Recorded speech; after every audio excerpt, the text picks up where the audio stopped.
13 de enero de 1842. En las murallas de Yalalabad los vigías británicos ven acercarse un caballo agotado. El jinete tiene el cráneo partido por un sablazo y la espada rota en la mano. Los oficiales corren hacia él, nerviosos, y le preguntan: «Señor, ¿dónde está el ejército? ¿Dónde están los 16.000 hombres que salieron de Kabul?» El hombre, el doctor William Brydon, levanta la vista y pronuncia una frase que helaría la sangre de todo el Imperio Británico para siempre: «Yo soy el ejército».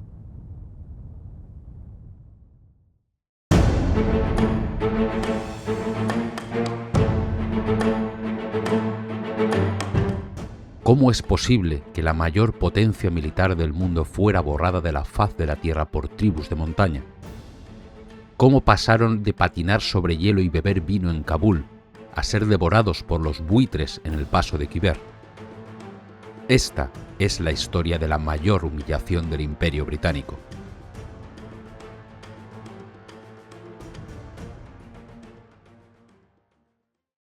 Y todo empezó con una gran mentira.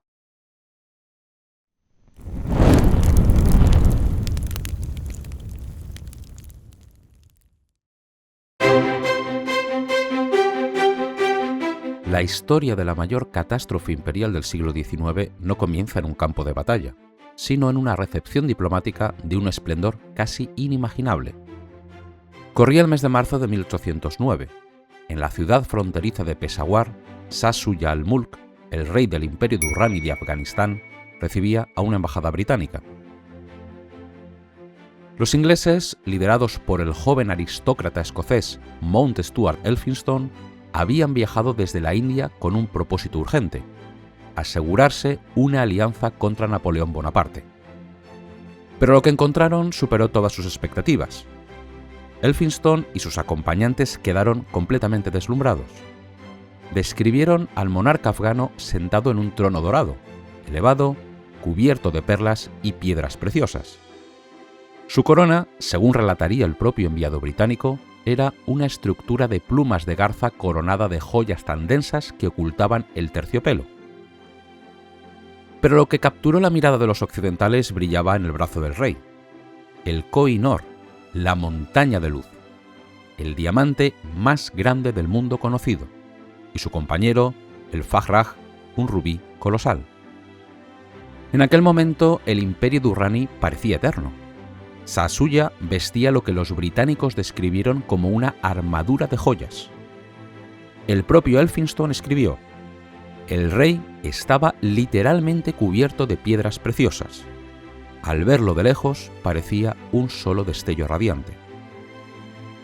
Sin embargo, aquella magnificencia no era más que un espejismo. Apenas unas semanas después de firmar el tratado de alianza con los británicos, Shah Shuja fue derrocado por su propio hermano. El rey enjollado se convirtió entonces en un fugitivo, un exiliado que cruzaría las montañas llevando consigo a sus esposas ciegas, a sus hijos y, oculto en su túnica, el incalculable diamante Koh-i-Noor. Shah Shuja terminó en la India británica, en Ludhiana, viviendo como pensionado de la Compañía de las Indias Orientales. Era un monarca sin trono, consumido por el resentimiento y soñando año tras año que recuperaría en algún momento el reino perdido de sus antepasados. Los británicos, por su parte, le olvidaron. Durante 30 años, Afganistán desapareció de la mente imperial británica, hasta que un nuevo miedo, más frío y distante que el de Napoleón, comenzó a soplar desde el norte.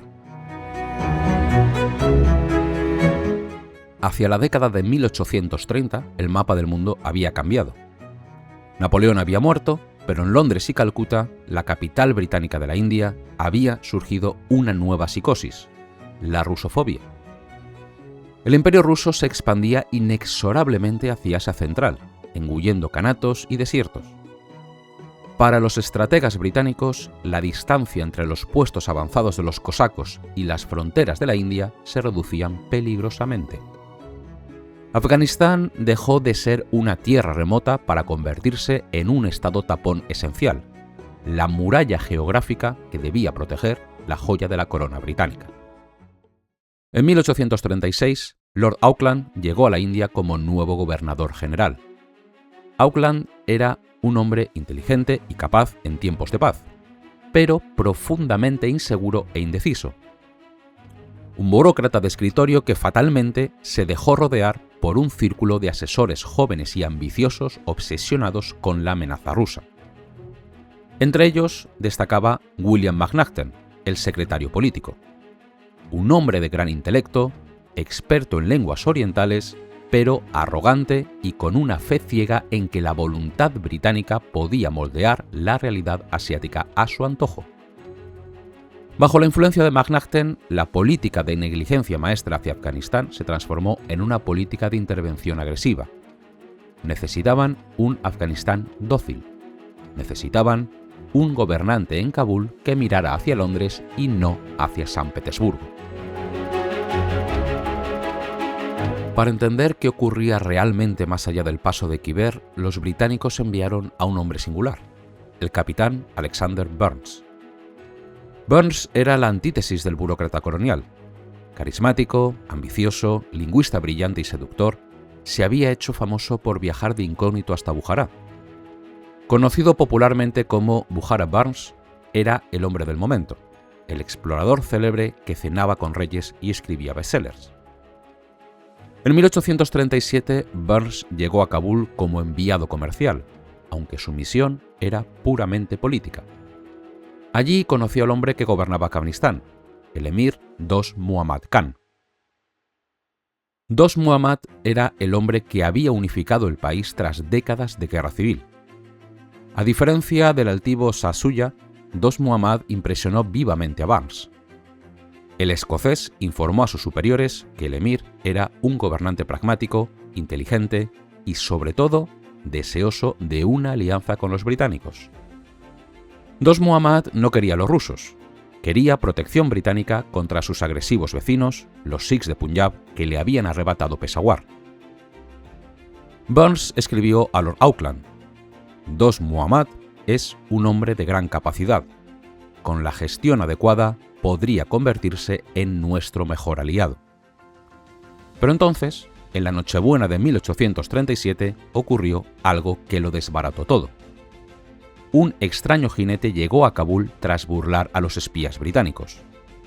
Era el capitán Jan Vitkevich, un oficial lituano al servicio del zar de Rusia. La aparición de un uniforme ruso en Kabul desató el pánico en la India británica. Fue una reacción desproporcionada, casi histérica. Burnes intentó calmar a sus superiores explicando que Dost Muhammad prefería a los británicos y que solo había recibido al ruso porque Londres se negaba a ofrecerle nada concreto. El emir, en una muestra de buena fe, incluso le entregó las cartas del zar a Burnes. Sin embargo, desde la lejana y fresca Shimla, Lord Auckland y William McNaughton interpretaron la situación de la peor manera posible. Ignoraron los informes de su hombre sobre el terreno y decidieron que Dost Muhammad era un enemigo engañoso y prorruso. En lugar de ganar a un aliado fuerte mediante la diplomacia, como suplicaba Burnes, los británicos decidieron que era necesario un cambio de régimen. Y la solución de McNaughton fue desempolvar al viejo exiliado, Shah Shuja al-Mulk. El plan sería simple y fatídico. Marcharían sobre Kabul, expulsarían al capaz Dost Muhammad y restaurarían al impopular Shah Shuja en el trono de sus antepasados, sostenido, eso sí, por las bayonetas británicas. Alexander Burnes, al enterarse de que sus consejos habían sido despreciados, quedó abatido. Advirtió proféticamente que Shah Shuja era un hombre odiado en su propia tierra, un rey que, según sus palabras, no tenía lugar en el corazón de los afganos. Pero Burnes, ambicioso y temeroso de arruinar su carrera, terminó cediendo. Aceptó colaborar con una política que sabía desastrosa. La maquinaria de la guerra se puso en marcha con un documento infame. El 1 de octubre de 1838, Lord Auckland firmó el Manifiesto de Shimla.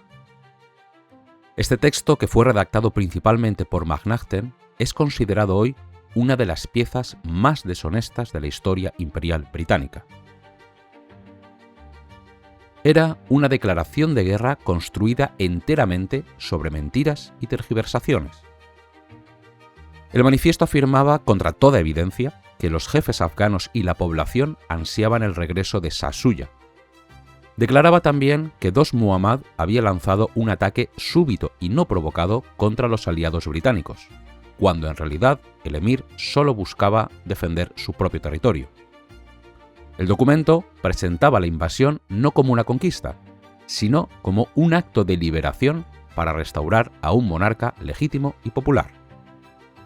McNaughton escribió con total cinismo: la popularidad de Shah Shuja ha sido probada ante su señoría por el testimonio unánime de las mejores autoridades. Era abiertamente mentira. Esas supuestas autoridades eran el propio Shah Shuja y sus cortesanos en el exilio, quienes llevaban décadas diciéndole a los británicos exactamente lo que estos querían oír. En Londres, aquellos que conocían la realidad se llevaron las manos a la cabeza. Mount Stuart Elphinstone, el hombre que 30 años antes había visto el esplendor de la corte afgana y la feroz independencia de sus tribus, leyó el manifiesto con horror. Su veredicto fue lapidario: si envían 27.000 hombres, los idólatras y los desconocidos, para imponer a un rey impopular sobre fanáticos mahometanos, y si creen que son dueños de la situación solo porque han tomado Kabul, se equivocan terriblemente. Pero la advertencia llegó tarde. En las llanuras de Firozpur se estaba congregando ya el ejército del Indo. Este no era solo un ejército, era realmente una ciudad en movimiento. Regimientos de lanceros con uniformes escarlata, cipayos de la compañía, artillería pesada y, sobre todo, una columna de seguidores de campamento que superaba en número a los combatientes en una proporción de 4-1. Lord Auckland, McNaughton y el propio Shah Shuja observaban las maniobras desde sus tiendas de seda, convencidos de que sería un paseo militar. Creían que estaban jugando una partida de ajedrez geopolítico donde las piezas se moverían dócilmente según sus deseos. Y no sabían que estaban a punto de entrar en la boca del infierno. El gran juego había dejado de ser una metáfora diplomática. La guerra había comenzado.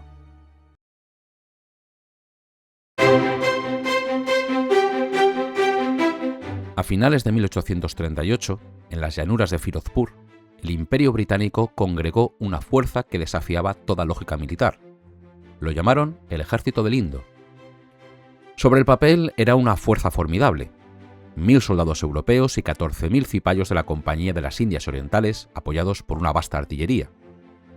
Pero lo que realmente se puso en marcha no fue un ejército, sino una ciudad medieval en movimiento, un monumento a la arrogancia y al exceso imperial. Por cada soldado combatiente marchaban al menos 4 civiles. 38.000 seguidores de campamento acompañaban a las tropas: cocineros, aguadores, barrenderos, palafreneros y familias enteras. Nadie consideró viajar ligero. Un solo brigadier exigió 50 camellos para transportar su equipo personal. El general Cotton necesitó 260. Incluso los oficiales subalternos viajaban con séquitos de hasta 40 sirvientes. El general William Knott, un hombre austero de la compañía que despreciaba la frivolidad de los oficiales aristócratas de la reina, observó aquel espectáculo con repugnancia.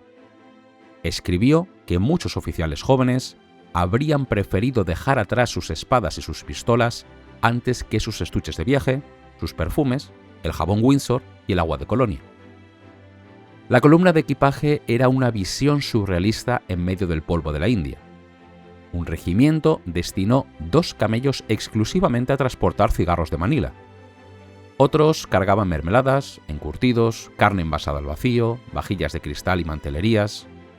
Los oficiales británicos marchaban a la guerra como si fueran a una partida de caza, llevando incluso sus propios perros de presa. Nadie parecía preocupado por el terreno que debían cruzar. Los suministros se enviaron río abajo en una flota de barcazas improvisadas que parecía una aldea flotante. Sin embargo, la realidad de la geografía afgana pronto golpearía a este ejército de opereta con una brutalidad inimaginable. Tras cruzar el río Indo, la expedición se adentró en una pesadilla logística. Primero fueron las salinas estériles y luego el temido Paso de Bolán, recordado por los historiadores como la boca del infierno. La falta de planificación fue completamente criminal. Nadie había inspeccionado la ruta adecuadamente. Los soldados, enfundados en ajustados uniformes de lana roja diseñados para los inviernos europeos, comenzaron a caer bajo el calor abrasador del desierto, donde los termómetros en las tiendas alcanzaban los 48 grados. El agua se agotó de inmediato. Un oficial, Thomas Seaton, describió escenas dantescas. Hombres fuertes, exhaustos por el peso de su carga, yacían en el suelo gimiendo y golpeándose el pecho pidiendo agua. Los animales morían por miles. En una sola noche, 45 camellos cayeron muertos por agotamiento y hambre. El hedor de la descomposición se volvió insoportable. Seaton escribió: «El campamento olía como un osario. Nadie podía dar más de 3 pasos sin encontrarse con un hombre o un animal muerto». Y entonces aparecieron los depredadores. Las tribus baluchis, invisibles entre los riscos de las montañas, comenzaron a diezmar a los rezagados. No buscaban batalla abierta, practicaban una guerra de desgaste cruel y eficiente. Robaban el ganado y degollaban a los civiles indefensos que quedaban atrás. El joven oficial Neville Bowes Chamberlain relató con horror su encuentro con los cadáveres que jalonaban la ruta. Los cuerpos sin enterrar se pudrían al borde del camino. Ni un árbol, ni un arbusto. Era todo arena. Los británicos, con su artillería pesada y sus uniformes de gala, eran incapaces de responder a un enemigo que disparaba desde las alturas y desaparecía. Incluso Shah Shuja, el rey al que venían a restaurar, miraba con alarma el desastre. Sus llamamientos a las tribus locales para que se unieran a su causa fueron recibidos con un silencio ensordecedor. Un jefe local, Merab Khan de Kalat, advirtió proféticamente a Alexander Burnes: «Habéis traído vuestro ejército a Afganistán, pero ¿cómo pretendéis sacarlo de aquí?». El ejército emergió del Paso de Bolán roto, hambriento y desmoralizado. Habían perdido miles de animales y gran parte de su equipaje, y todavía no habían librado ni un solo combate real.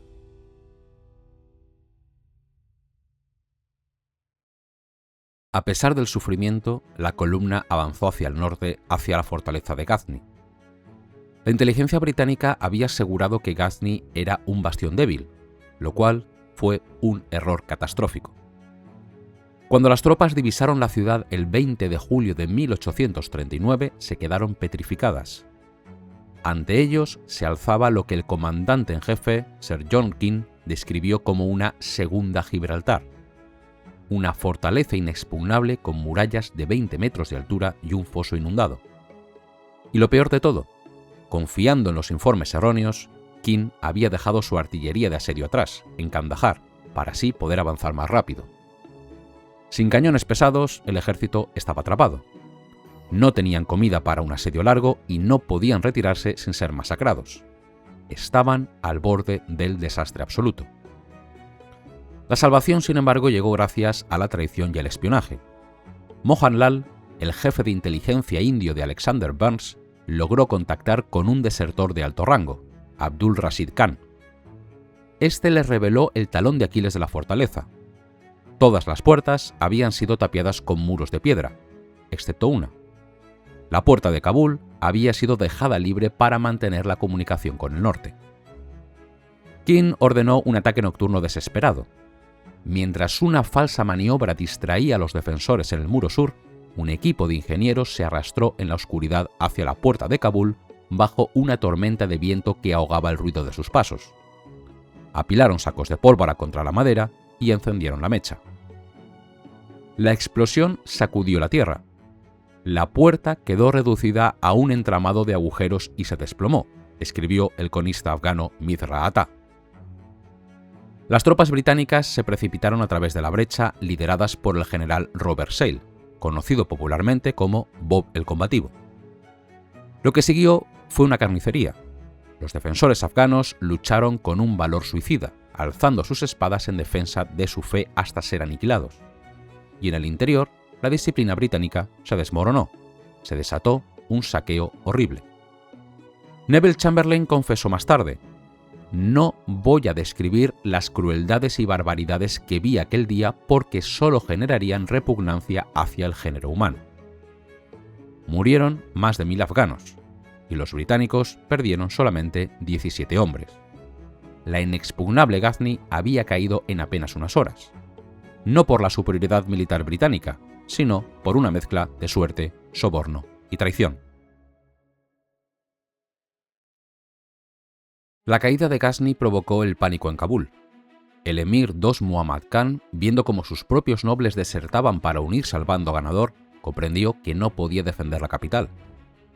Reunió a sus fieles e intentó una última arenga desesperada pidiéndoles que lucharan por el Islam.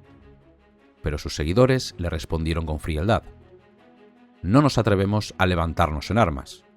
Que suceda lo que tenga que suceder».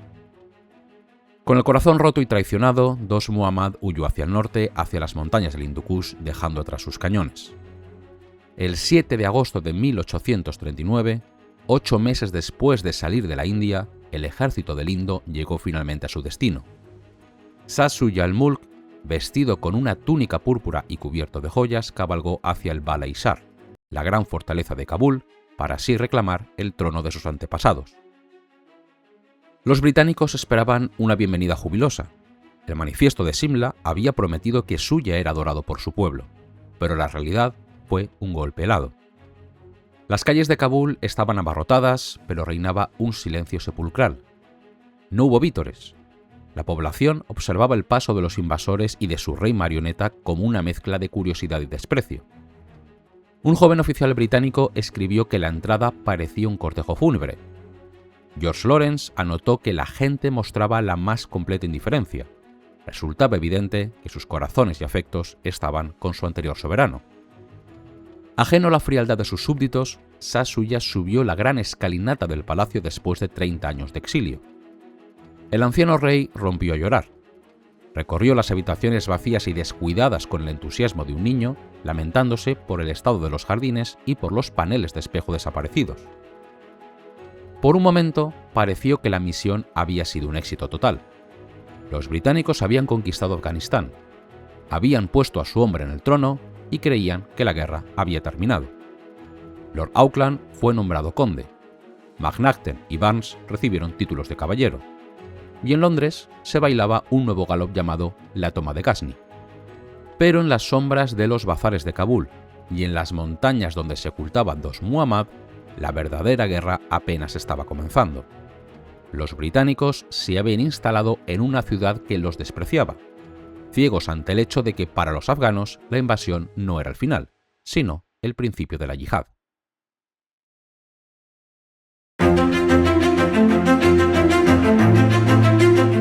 Con la ocupación aparentemente asegurada, los británicos en Kabul se dedicaron a una tarea insólita: convertir las montañas del Hindu Kush en una pequeña Inglaterra.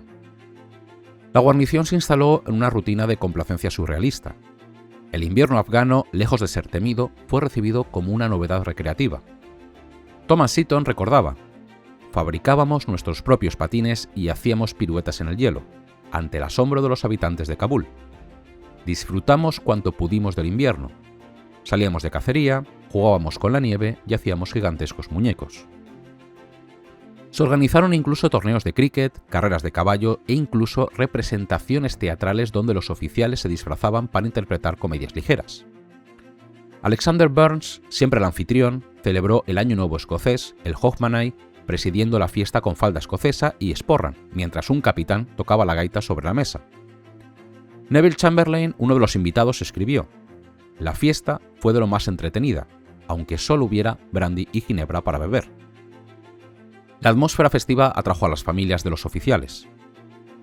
Esposas e hijos cruzaron los peligrosos pasos de montaña para reunirse con los soldados en Kabul. Lady Macnaghten llegó con sus gatos persas. Lady Sale, una mujer formidable y observadora, llegó con su hija. Su presencia era la señal definitiva de que los británicos no se consideraban un ejército en campaña, sino los nuevos dueños de la tierra.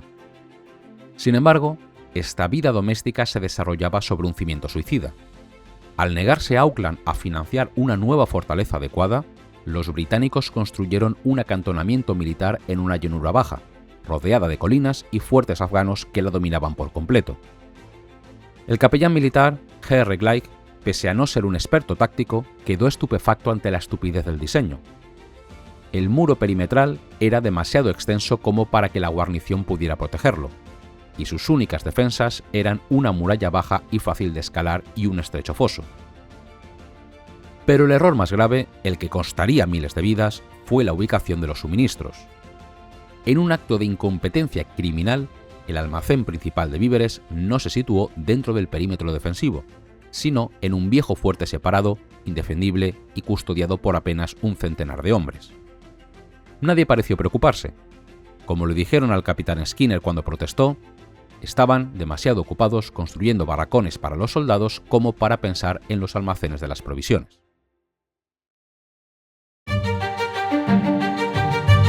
Mientras los británicos patinaban sobre el hielo, el depuesto Dost Muhammad Khan seguía siendo una sombra amenazante en el norte.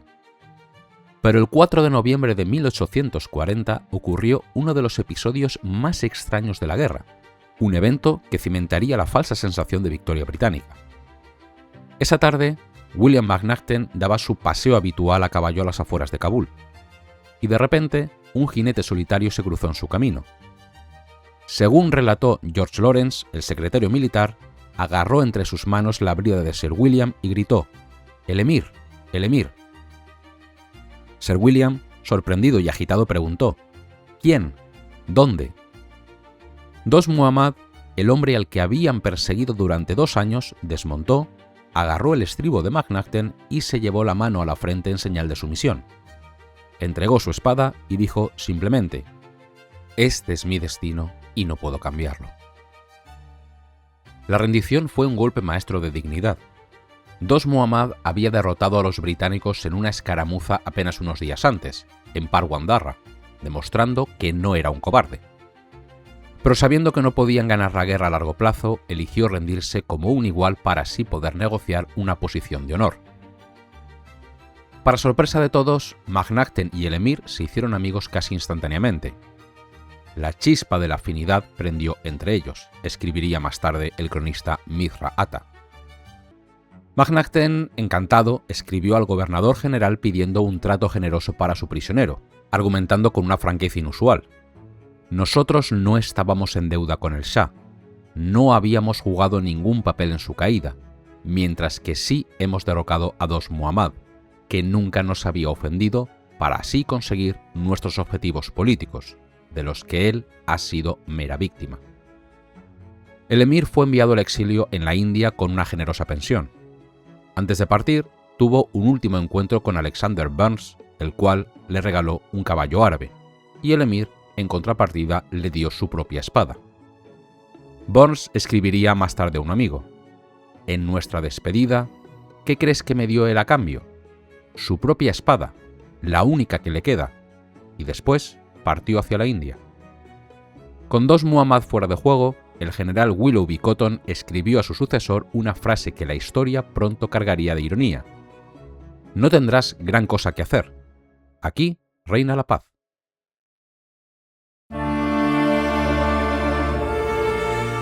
Pero la paz era una ilusión. Bajo la superficie, el resentimiento afgano hervía alimentado por 2 ofensas imperdonables: el insulto al honor de sus mujeres y el ataque a sus bolsillos. La conducta de las tropas de ocupación se había vuelto escandalosa. En Kabul surgió un barrio rojo y las relaciones entre soldados británicos y mujeres locales eran moneda corriente. Alexander Burnes era el más notorio de todos. Los rumores decían que su casa del centro de la ciudad, la única con ventanas de cristal, mantenía un harén y organizaba orgías.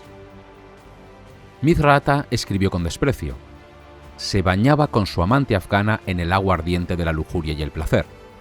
Los nobles se quejaban los unos a los otros. Todos los días, por culpa de los ingleses, convivimos con el engaño, la mentira y la vergüenza». Incluso los aliados más cercanos de los británicos estaban asqueados. El sultán Muhammad Khan escribió a su hermano: no tengo palabras para explicarte la tiranía perpetrada por los firangis. Que Dios eche a estos malditos de nuestro país, ya que su presencia ha provocado el abandono de la religión y el pudor. Y el segundo error fue económico. Londres y Calcuta, horrorizados por el coste astronómico de la ocupación, ordenaron recortes drásticos. McNaughton, presionado, tomó la peor decisión posible. Recortó los subsidios que se pagaban a las tribus Gilsais del este. Estos subsidios no eran sobornos, como los veían los burócratas victorianos. Eran el pago tradicional por mantener abiertos los pasos de montaña, las arterias vitales que conectaban Kabul con la India. Al cortar el dinero, McNaughton cortó su propia línea de vida. El capitán Trevor, encargado de aplicar la medida, añadió el insulto a la herida al tratar a los orgullosos jefes tribales como mendigos. Escribió que la ayuda debía considerarse como un acto de caridad. Los jefes Gilsais, ofendidos en su honor y en su economía, abandonaron Kabul en silencio. Regresaron a sus montañas y comenzaron a bloquear los pasos. La trampa se estaba cerrando, pero el acantonamiento británico, entre partidas de cricket y cenas de gala, nadie quería verlo. En este momento crítico, la maquinaria militar británica necesitaba un líder enérgico y capaz, y en su lugar, Londres envió a William Elphinstone. Elphinstone era un general de 60 años, amable, de buenos modales, pero físicamente destrozado. Llegó a Afganistán en un palanquín, incapaz de caminar por la gota. Su única cualificación real para el puesto parecía ser el linaje aristocrático y su vieja amistad con Lord Auckland. Cuando Emily Eden lo vio antes de su partida, anotó con lástima. Sufría un grave ataque de gota, llevaba un brazo en cabestrillo y estaba muy débil. Es incapaz de caminar sin ayuda. Su nombramiento fue una sentencia de muerte para el ejército. Elphinstone era un hombre indeciso, que odiaba el conflicto y que aceptaba siempre la opinión del último que hablaba con él. En un país que respetaba la fuerza y la decisión, el comandante británico era un inválido que pasaba los días en cama preocupado por sus dolencias. Mientras tanto, el general William Knott, el competente y experimentado oficial de la compañía que había sido ignorado para el puesto por no ser un oficial de la reina, observaba el desastre desde Kandahar con furia e impotencia. Escribió a sus hijas criticando a los políticos de Kabul. Solo beben burdeos, ganan muy buenos salarios y andan por ahí con una muchedumbre pegada a los talones que les halaga. Las decisiones de 1001 políticos han arruinado nuestra causa y han puesto en bandeja, ante las espadas y cuchillos de los vengativos afganos, el cuello de todos los europeos. Knott tenía razón. La tormenta estaba a punto de estallar, y al mando del ejército británico había un hombre que no podía ni siquiera subirse a un caballo. El amanecer del 2 de noviembre de 1841 en Kabul fue frío y cortante. En la residencia de Alexander Burns, situada en el corazón de la ciudad vieja, el día comenzó con una advertencia urgente. Un sirviente afgano despertó a Burns con la noticia de que una multitud se estaba congregando alrededor de la casa. Sus intenciones no eran en absoluto pacíficas. Burns, sin embargo, desestimó la amenaza. Desde la ventana, vio a la turba llenar la calle estrecha, pero se negó a ordenar a su escolta de cipayos que abriera fuego. Burns creía, con esa arrogancia fatal que le había acompañado durante toda la ocupación, que su carisma personal y su dominio del idioma serían suficientes para calmar a sus afganos. Esto sería un error de cálculo mortal. La multitud no venía a hablar. Entre ellos estaba Aminullah Khan Logari, un noble al cual los británicos habían humillado e insultado meses atrás. Ahora, Aminullah había vuelto para cobrar su venganza. La turba prendió fuego a la puerta y Burns, viendo por fin la gravedad de la situación, envió mensajes desesperados al acantonamiento militar solicitando ayuda. Pero no llegó nadie. Mientras el humo llenaba la casa, Burns intentó escapar disfrazado, poniéndose un turbante local. Fue descubierto en el jardín, donde la multitud se abalanzó sobre él y lo despedazó a sablazos. Junto a él murieron su hermano Charles y su protegido, el teniente William Broadfoot. Lo que ocurrió, o más bien lo que no ocurrió, en las siguientes horas selló el destino del ejército británico.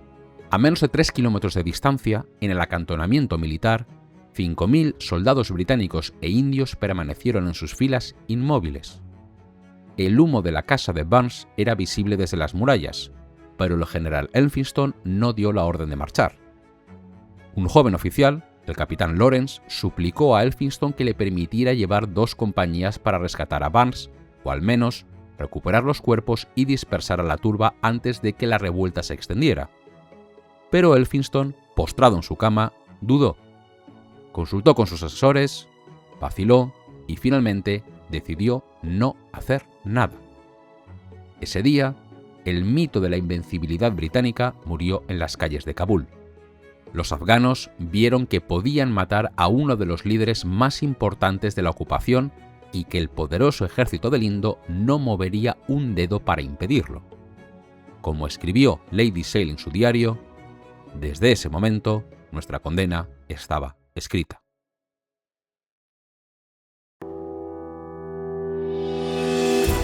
La inacción de Elphinstone envalentonó a los rebeldes.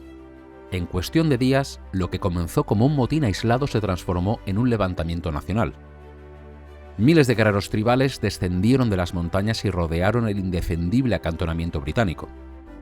Los francotiradores afganos ocuparon los muros de los jardines y los fuertes abandonados que rodeaban el perímetro, disparando a placer contra los soldados que se movían dentro del campo.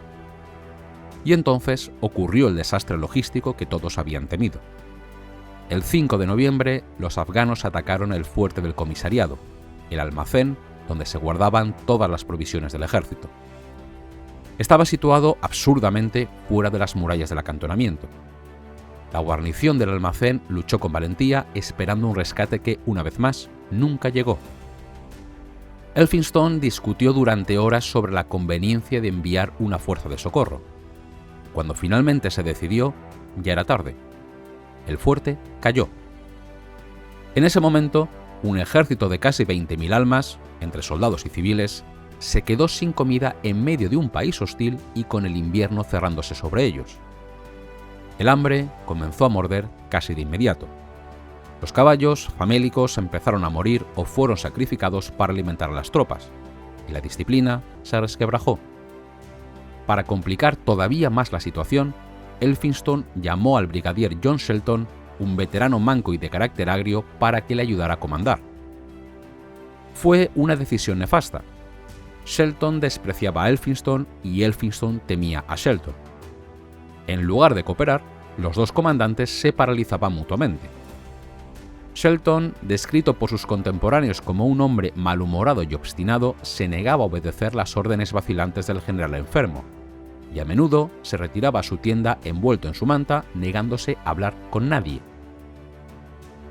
Mientras los soldados británicos morían de frío y hambre en las trincheras, Shah Shuja observaba desde el Balaisar cómo su reino se desmoronaba. Él también estaba sitiado, aislado en su fortaleza, gritando órdenes a un ejército que ya no existía y maldiciendo la incompetencia de sus aliados. Y a finales de noviembre llegó a Kabul un nuevo jugador, Akbar Khan. El hijo favorito de Dost Muhammad había bajado de las montañas del norte, unificando a las facciones rebeldes bajo su liderazgo carismático. William McNaughton vio en la llegada de Akbar Khan una última oportunidad diplomática. Desesperado por salvar la situación y su propia carrera, McNaughton comenzó a tejer una red de intrigas peligrosas. Intentó sobornar a las tribus, prometiendo lakhs de rupias que no tenía. Intentó también sembrar la discordia entre los jefes afganos. Y finalmente, cometió el error de creer que podía ser más astuto que Akbar Khan. El 22 de diciembre de 1841 nevaba sobre Kabul. Akbar Khan envió una propuesta secreta a McNaughton. Si los británicos aceptaban pactar con él, Akbar traicionaría a los otros líderes rebeldes, permitiría que Shah Shuja siguiera en el trono, con Akbar como visir, y garantizaría la salida segura del ejército británico. A cambio, pedía ser nombrado el hombre fuerte del régimen y recibir una enorme suma de dinero.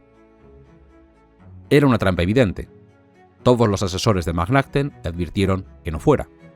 El propio general Elphinstone le rogó que no saliera del acantonamiento. Pero McNaughton, aferrándose a un clavo ardiendo, respondió: «Déjenme. 1000 muertes son preferibles a esta vida de perro que llevamos. A mediodía, McNaughton salió a caballo hacia las llanuras nevadas cerca del río Kabul para reunirse con Akbar Khan. Solo le acompañaban 3 oficiales: George Lawrence, Colin Mackenzie y Robert Trevor. Akbar Khan estaba allí esperándoles sentado en unas mantas extendidas sobre la nieve. El saludo fue aparentemente cordial, pero tan pronto como se sentaron, la trampa se cerró. A una señal de Akbar, los guerreros afganos se abalanzaron sobre los oficiales británicos. George Lawrence vio con horror cómo Akbar Khan agarraba a Mackenzie. El enviado gritó en persa: «¡Por el amor de Dios!», pero fueron sus últimas palabras.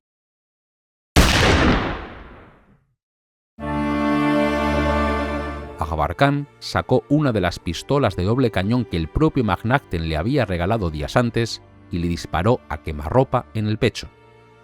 El cuerpo del hombre que había diseñado toda la política afgana fue arrastrado por la nieve y despedazado por la turba de fanáticos que esperaba cerca. Su cabeza y sus extremidades fueron paseadas en triunfo por las calles de Kabul y colgadas en el Gran Bazar.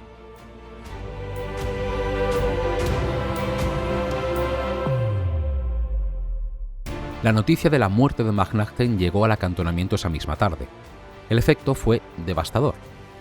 Cualquier esperanza de una solución negociada o de una victoria militar se evaporó. El mando político recayó entonces en el mayor Eldred Pottinger, el héroe de Herat. Pottinger, con más coraje que sus superiores, instó al Consejo de Guerra a rechazar cualquier trato y a luchar. Propuso incluso que el ejército se abriera paso hasta el Bala Hissar para unirse a Sasuya y resistir allí hasta el final. Pero Elphinstone y Shelton ya se habían rendido espiritualmente. Rechazaron el plan de Pottinger alegando que era impracticable, ya que solo tenían en mente una idea: querían irse. El 1 de enero de 1842, los líderes británicos firmaron un tratado de capitulación humillante. Aceptaron entregar todas sus reservas de dinero, casi toda su artillería y dejar rehenes como garantía. A cambio, Akbar Khan prometió, con una ambigüedad que debería haberles aterrorizado, proporcionarles escolta y suministros para su retirada hacia Jalalabad, la guarnición británica más cercana a 140 kilómetros de distancia. Era realmente una sentencia de muerte disfrazada de trato. Akbar Khan no controlaba a las tribus Gizais de los pasos de montaña, o tal vez no quería controlarlas. Los británicos estaban a punto de entregar su seguridad a la buena fe de los hombres cuyas familias habían matado, cuyos huertos habían quemado y cuyo honor habían insultado. Dentro del acantonamiento comenzó la preparación final. Se clavaron herraduras de invierno a los caballos. Los soldados, muchos de ellos cipayos indios acostumbrados al calor de las llanuras, envolvieron sus pies en trapos para protegerse de la nieve, y las familias, Lady Sale, Lady McNaughton y los niños, subieron a sus caballos y palanquines. Nadie dormía. El aire estaba cargado de miedo. Miraban hacia las montañas blancas del este, hacia el paso de Khor Kabul, sabiendo que la única salida era atravesar ese desfiladero. El 6 de enero de 1842, las puertas del acantonamiento se abrieron. El gran ejército del Indo, convertido ahora en una columna de refugiados famélicos y aterrorizados, comenzó a caminar hacia la nieve. La noche anterior, el teniente Sturt, yerno de Lady Sale, había abierto una brecha en las murallas del acantonamiento con explosivos para así facilitar la salida. A través de esa herida en el muro, bajo un sol brillante pero engañoso, el gran ejército del Indo comenzó a verterse hacia la nieve. El termómetro marcaba temperaturas muy por debajo de cero, y una capa de 30 centímetros de nieve cubría el valle. Lo que salió de Kabul ya no era una fuerza militar, sino una columna de refugiados condenados. George Lawrence describió la escena con el corazón encogido. Un ejército afligido, con la cabeza gacha, desanimados y por completo diferente al elegante y alegre contingente de tiempo atrás. Con cada paso que daban, nuestros hombres empezaron a hundirse en la nieve. Eran 4.500 soldados y unos 12.000 civiles, seguidores de campamento, mujeres, niños y sirvientes que huían aterrorizados. El caos se apoderó de la columna casi de inmediato. Los porteadores y civiles, presas del pánico por los primeros disparos que sonaban desde las colinas, rompieron filas y se mezclaron con las tropas, bloqueando la artillería y convirtiendo la marcha en una turba ingobernable. Lady Sale, indomable como siempre, se había preparado para lo peor. Esa mañana, su último desayuno en Kabul se cocinó usando como leña la madera de su propia mesa de comedor. Vestida con un turbante y un pustín de piel de oveja afgano, montó a caballo lista para enfrentarse al infierno. La primera noche fue una sentencia de muerte. La columna se detuvo en Bagrami, a solo 10 kilómetros de la ciudad. Sin tiendas de campaña, sin leña y sin comida, el bagaje se había perdido en el caos. 16.000 personas se acostaron sobre la nieve virgen.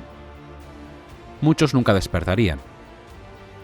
Al amanecer, el capitán Lawrence encontró cerca de su tienda a un viejo oficial rígido, frío, muerto, el cual, exhausto, se había echado en silencio a esperar la muerte.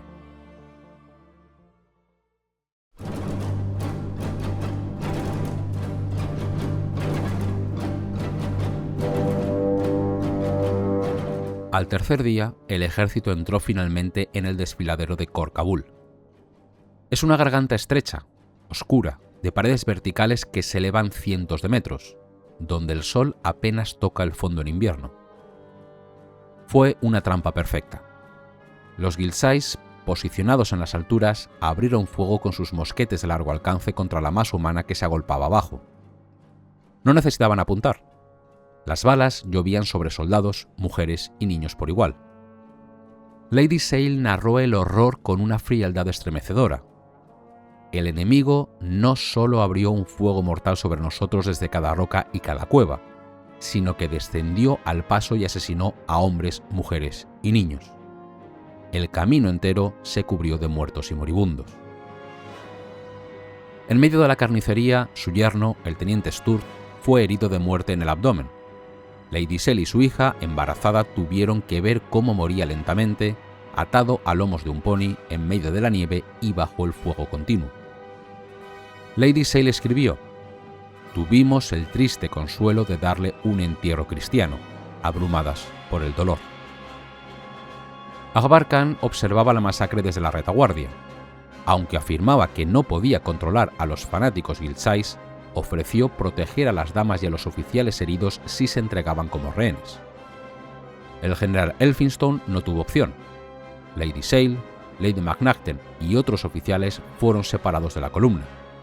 Para ellos, la guerra había terminado. Comenzaba así un largo cautiverio. Y para los que quedaron en el paso, el sufrimiento alcanzó cotas inimaginables. El capitán Anderson relató: «La carne de los pies de los soldados se caía a jirones. Muchos murieron congelados durante la noche». Para el 10 de enero, el ejército había dejado de existir como fuerza de combate. Hugh Johnson anotó en su diario: «No quedaba ni un solo cipayo. Todo nuestro bagaje había desaparecido. Sabíamos que estábamos perdidos».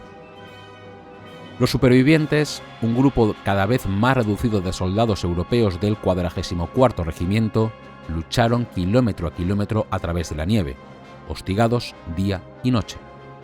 En el paso de Jagdalak encontraron el camino bloqueado por una barrera de ramas de acebo espinoso y rocas. Desesperados, intentaron cruzar bajo el fuego enemigo, y allí murió la mayoría. La última resistencia tuvo lugar en una colina cerca de Gamdamak. Un puñado de hombres del 44º, con apenas unas pocas balas, formaron un cuadro final. Rodeados por miles de afganos que les pedían que se rindieran, gritaron: «¡Nunca!», y murieron luchando. De los 16.000 que salieron de Kabul, solo unos pocos cipayos y oficiales cautivos sobrevivieron. El resto yacía congelado en los pasos de montaña. Un banquete para los buitres y los lobos.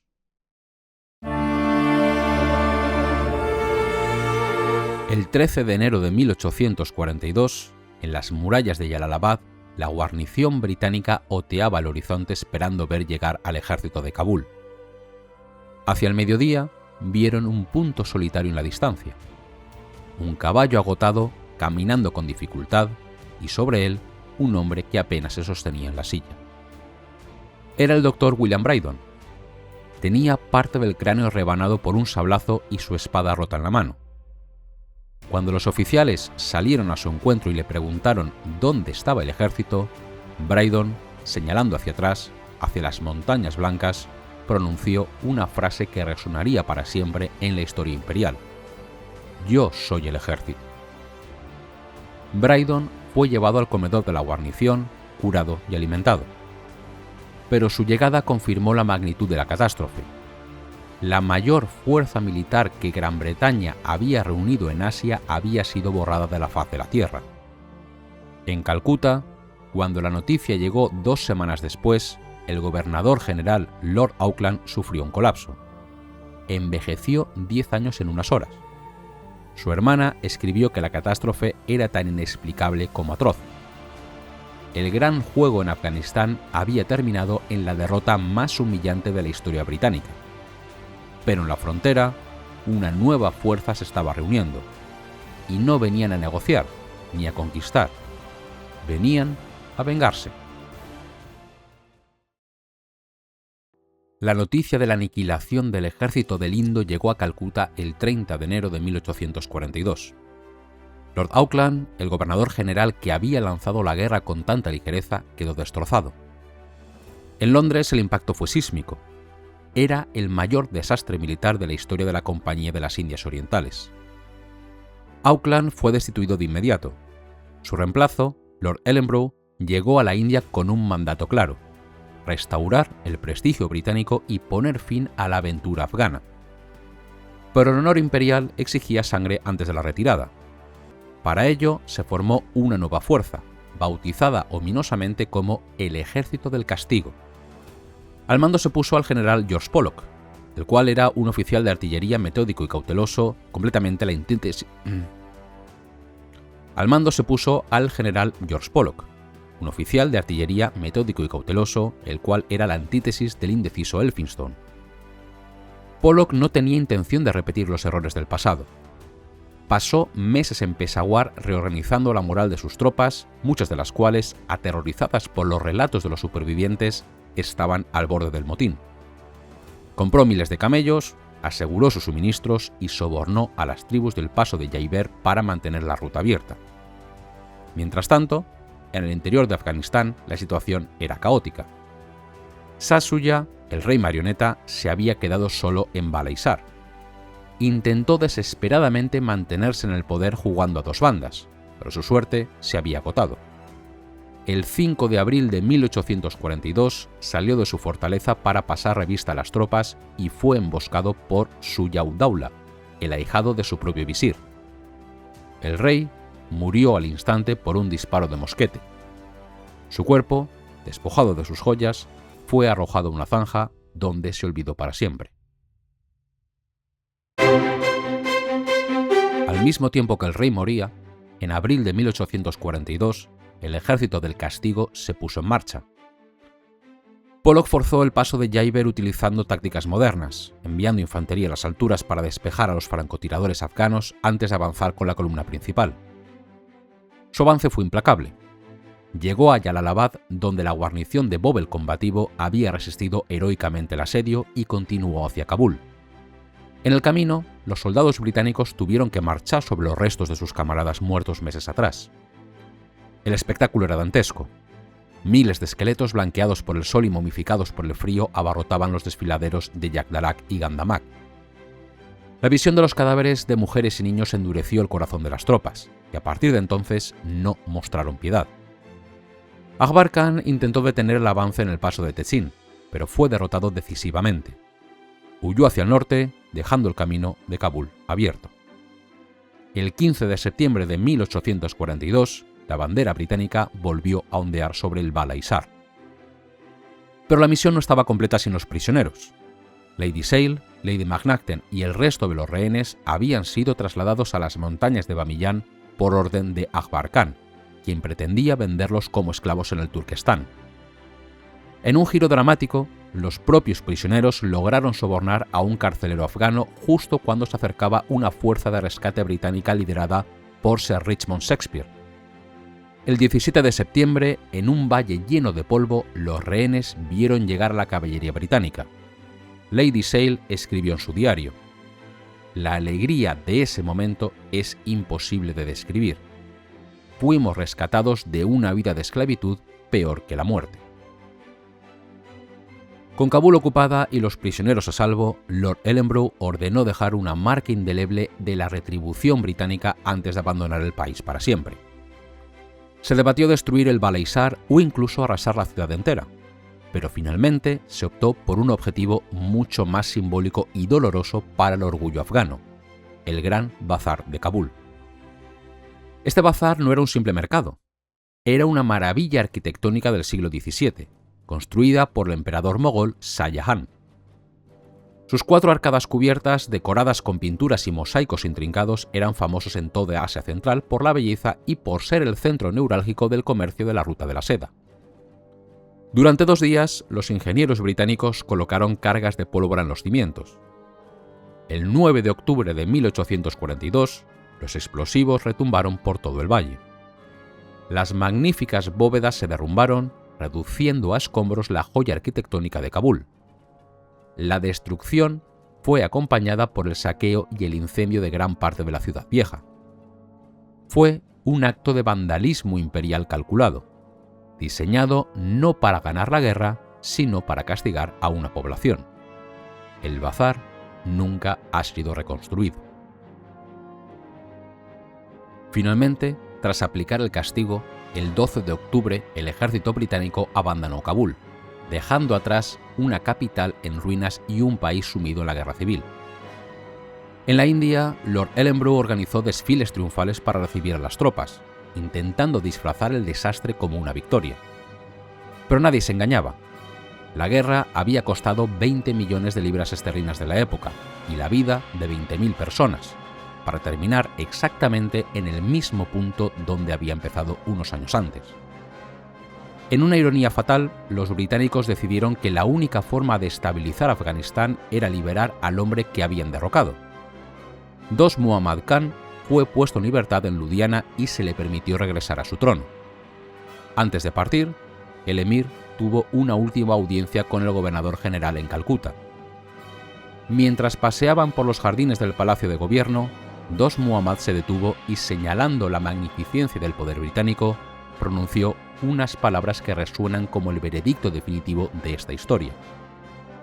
«No entiendo, señores», dijo el emir, «por qué gobernantes de un imperio tan vasto y floreciente como el suyo cruzan el Indo para privarme a mí de mi pobre y estéril país de rocas y piedras». Dost Muhammad regresó a Kabul y reinó durante otros 20 años. Se dice que le comentó a sus cortesanos al recuperar el trono: «Soy como una pieza de ajedrez de madera. Los ingleses me mueven a su antojo. Primero me quitan del poder y ahora me lo devuelven». El gran juego continuaría durante otro siglo, pero la lección de la Primera Guerra Anglo-Afgana quedó grabada a fuego en la memoria imperial. Afganistán podía ser invadido, podía ser arrasado, pero no podía ser conquistado.